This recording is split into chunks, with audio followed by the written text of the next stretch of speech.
How do you carry a knife? Demonstrate. It's a knife right here. Spider-Man. I can take it. Yes, ma'am. Yo, listen, I just got a question. I'm in graphic design, right? But So when you hold a don't knife, you just grab it? when you hold a knife, you don't hold it. Don't you just grab it like It's like you don't hold it like randomly. You gotta make sure you're safe. So you can hold it. No, you don't grab. No, I'm saying like when you hold a knife, you don't hold it like upwards. So show them the safe way to carry the knife in the kitchen. Go in there. Almost. Right Or you can't do that right now. We got some. like Down and away from the body. Don't want to walk around with a knife like this. What? This is a no-no. Because it's a This is safety definitely a hazard. no-no. This is a no-no. I'm going to hand you a knife. I'm going to hand you a knife. Not like this, Or like that. but like this. Oh. That way everybody's safe. Like I just get it? Yep. And then you hold it down by your side. Like this? No one can get hurt that way. Can't hurt your feet, can't hurt your legs, no one can get Yeah, hurt. because you can't hold it up or else there's a risk of you falling and end up hurting yourself. Absolutely correct. Can't wait to get you in the program. Thank you. Thank you. Thank you for your time. Yeah, good. Those cinnamon buns smell Any good. other questions? Yes, sir. Yes, sir. How do you fight Everything. No, cooking is not hard. S-W-E-R. Cooking is not hard. Everybody, anyone and everyone can cook. SW? It's just learning the proper technique. So I wouldn't SWER. say that one dish is harder than another. As long as you're following a Let's use recipe, the book so we if I can give you a write it recipe and you together. Our follow it answers. to the letter and to the step, you can make anything. how much money? How much money? Anything. A chef can make anywhere. Well, that would depend on what kind of food you're cooking and where. So if you're working, say, in a mall restaurant, you might make $20,000, $25,000, $28,000. It kind of depends. Kind of depends. For like if you're a Michelin restaurant or anything like that, like you obviously make more. But like if you're more of a lower class restaurant, do you make less? Well, it really depends on location and what kind of cuisine you're making. If you're working at a Fridays, you may get an hourly wage between $14,000, maybe $18 an hour. Oh. Where if you work in a hotel, your hourly wage is going to be higher. The more degrees you have, the more certifications you have under your belt, the more money that you can ask for and command. When all the students leave here, we're going to make sure they have their Serve Safe certification. That way, they're ahead of the pack. Everyone here will be able to ask for more money because they have the training and they have the qualifications to ask for a higher salary because they can train properly.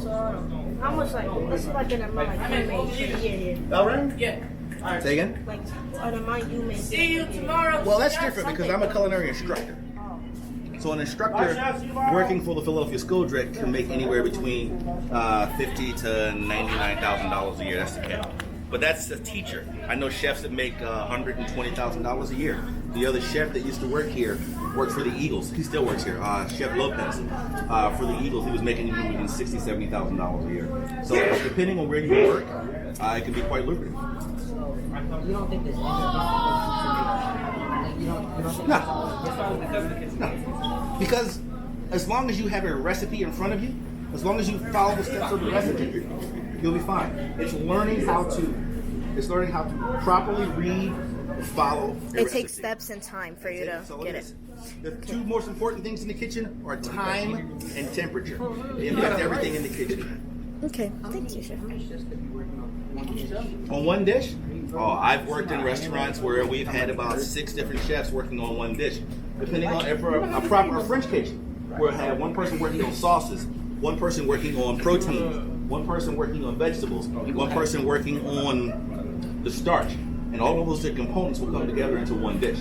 So depending on the type of restaurant, if you're doing classical French or French provincial cuisine, you'll have, again, one plate might have a component from 6 different chefs. Whereas opposed to if you're working at, McDonald's, you got one person making the burger, pulling the fries, everything goes together. Yeah. So it really depends on the cuisine that you're making. Okay. I think the max amount of people that can be in the kitchen. I've worked in kitchens that have had Listen, up Aaron, to talk too much. 20, 30 people. Aaron. I've worked in kitchens that have had 2 people in them. It really, again, it depends on the amount of business and what kind of food you're making. Thank you, chef. What happens if someone doesn't speak English or? Oh, we definitely make. I have non-English speakers in this. We have non-English speakers in this program and every program.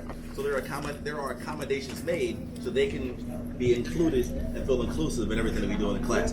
I have a lot of bilingual students in my classroom. So if I do have a non-English speaker, whether they're speaking, if they're from Ecuador or Colombia or from Puerto Rico, if their English is not their first language, we have classes that will help them, and also we have ways to communicate with them to be more inclusive in the classroom. So we make sure everyone's included regardless. Okay, so, and also, like, would you continue being in this trade, or would you, like, does any of your students ever, like, switch trades, or they just come to try out to see what trade they like?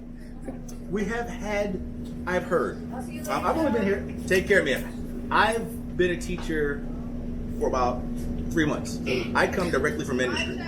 Take care, Siani. I come directly from industry. So I've worked in fine dining, I've worked in fast food, I've worked in mall restaurants, I've worked in hotels, I've worked in 3 Michelin star restaurants, I've cooked for a couple of presidents, I've worked for Sandals Corporation. So, you know, it really depends. Was the farthest thing, no, I did not think I would be a teacher. You didn't? I kind of fell into this. Someone recommended me for this, and they said, "Hey, Alan, I think you'd be great for this." I went, "I don't think so." They said, "No, man. The way that you communicate, the way you talk to people, the way you make them feel." I didn't think so, but they thought I would be great for this job. So I tried it, and I like it. I wish I'd have been doing this forever. What did you want to be originally before you became? A chef. Just continue being a chef? I've always wanted to be a chef. Oh, okay. Ever since high school, I've wanted to cook. I have always wanted to cook. I like food. I wanted to cook. Did your high school ever have a program like this, or no? My high school did not. My high school did not have a program like this. This is an awesome program. I wish I'd have been in a program like this in high school. I would have had a lot more skills under my belt. I did it the hard way. I worked at places, and then I would get bored. Ignore that. I would get bored, go to another place, get bored, go to another place, and learn everything I could. And then my jobs got better and better and better until I was working, you know, at a 4-diamond restaurant hotel, and I got involved with some celebrity chefs, and I learned a lot from them. I learned and learned and learned and learned. I love learning. And when I was younger, I would work at a place till I couldn't learn anymore, and I'd go find a job in another place so I could learn some other stuff. Okay. Sweet. Okay, thank you. It was my pleasure. Take care. I hope to see you guys. Thank you. Take care.